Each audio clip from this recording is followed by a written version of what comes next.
Let's talk about what happens on the inside of your body when you're fasting. So over here we have a start of a fast, and we go 24 hours, 48, and 72. So there's a lot of really magical things that happen when you fast. Our bodies have developed over a long period of time and have adapted to starvation many, many times. So we have all these unique proteins that get expressed or turned on that have to do with your brain doing better, the different parts of your body surviving better. Our bodies have not adapted to the frequency of eating like we do now, like every 3 hours. So right around 12 hours, we get this spike in growth hormone. Growth hormone is the anti-aging hormone. It's the main fat-burning hormone. It's the hormone involved with healing joints, and it's involved with protein synthesis or making different new proteins. Some people take growth hormone, get injected. I don't recommend it, but they take it to help heal certain parts of your body. But guess what? Fasting will trigger it automatically. So just by the fact that you're fasting, you can increase growth hormone. And of course, exercise will also increase growth hormone as well. So it starts about 12 hours and it increases as you go on and on. Now, at about 18 hours, you start developing something called autophagy. Autophagy is an interesting thing that happens with your body where you start recycling old, damaged proteins and microbes as well. One type of protein would be the advanced glycated end products, which basically when you combined glucose with a protein, it becomes very sticky. So let's say you're on a high carbohydrate diet and that sugar combines with your own protein in your body, and that starts to glycate or just kind of destroy some of the proteins in your body, and then they don't function anymore, and they get sticky and they clog things up. Well, guess what? Your body will start cleaning all that up and turning these damaged proteins into new amino acids where your body can use them. Amyloid plaquing, which occurs in the brain and other parts of the body, is a type of protein that can be cleaned up with autophagy. So it's any type of cellular proteins that are not working anymore in your body. Autophagy will start cleaning that up and start to renew the tissue. And it starts right about 18 hours and it gets more and more and more as you start fasting. And in about 24 hours and a little bit longer, you start to really deplete this glycogen reserve, this storage supply of glucose in your liver. So the more that the liver is depleted with glycogen, the more you're going to be running on ketones as the alternative fuel. And if you have a fatty liver, for example, your body will start using that fat and turning that into ketones. So your body is finally able to start tapping into this stored energy, and you're running more and more on ketones, which is a superior fuel. And because you're running on ketones, ketones are an appetite suppressant. So your hunger goes away, cravings are gone.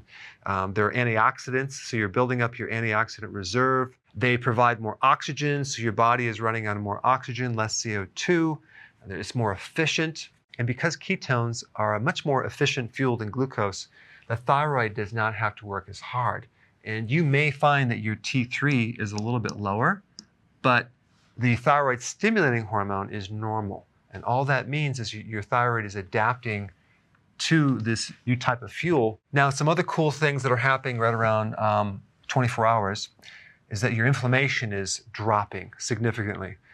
If you wanted to even speed it up more, you can add some vitamin D to that, and that will really help you. So any type of conditions that involve inflammatory states like arthritis, bursitis, autoimmune type conditions start to improve about 24 hours.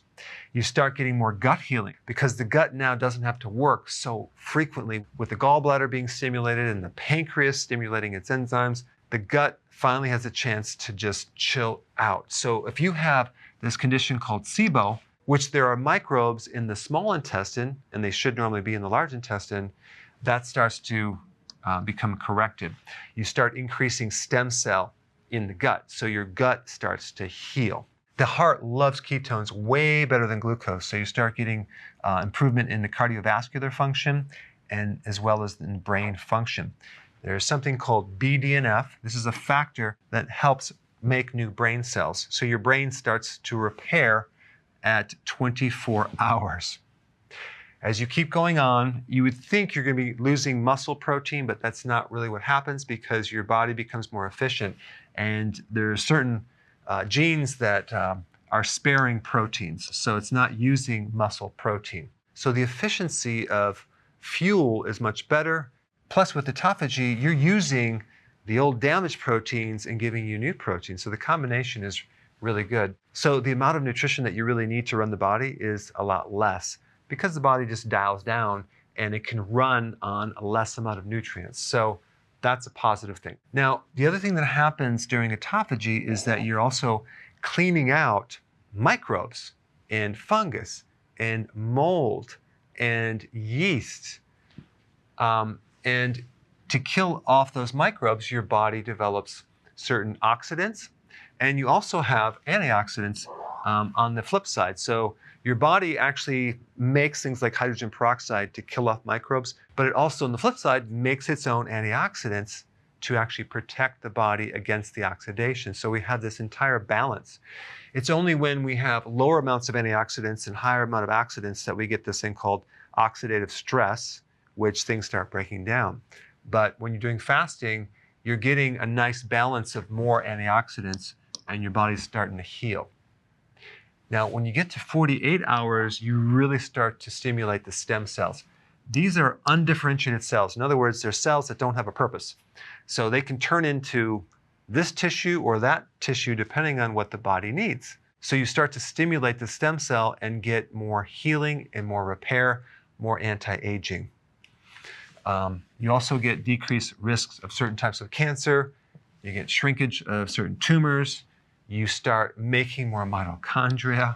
Now, if you push it and go up to 72 hours, you get even more stimulation of stem cells, okay, and better immune function. But when you actually get into 72 hours or greater, I recommend you do that as a periodic thing, simply because a lot of people going into this have nutritional deficiencies in there.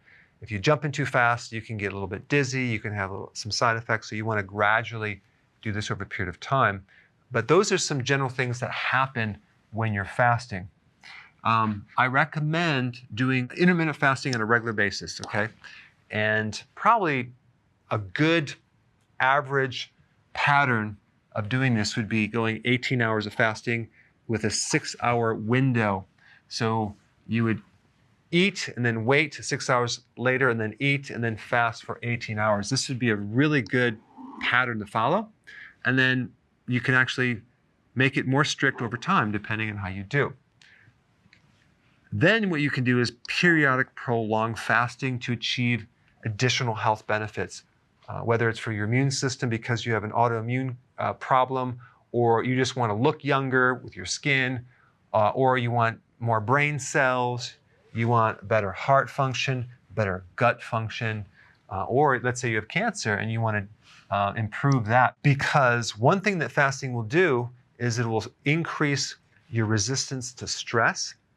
And even if someone's on chemotherapy, it will actually help the body's resistance against chemicals and poisons, which is quite remarkable. Make sure you take your minerals during fasting. So I know a lot of people recommend just doing either a water fast, that you're just drinking water, or a dry fast where you're not drinking anything. I recommend doing a water fast with nutrients just because if you are deficient, you can have problems. So you want your minerals, you want your B vitamins, and you want your salt. Very important.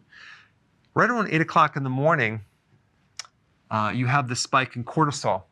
And if cortisol spikes, sometimes that can cause your body to make more glucose, and you can have higher blood sugars. And it happens with a lot of people with blood sugar issues. Nothing to worry about. That will improve over time. But if you just add exercise in the morning, that will burn off some of that extra sugar. And if you're fasting, it's not coming from your diet, it's just coming from your liver making glucose, making a little too much because maybe the cortisol is too high.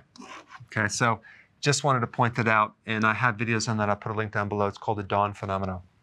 Now, if your LDL, so-called bad cholesterol, which is not really bad, low density lipoprotein is increased, the reason for this, especially if you're not consuming any type of significant carbohydrates and you're doing fasting, this is increased from a different reason. think about one of the purposes of LDL. It's to deliver cholesterol to different tissues, right? Well, think about all the things that are happening when your body is fasting. You are going through a major healing process. And cholesterol is the raw material for your cell membranes, for your brain, to make hormones, to make vitamin D, to make bile.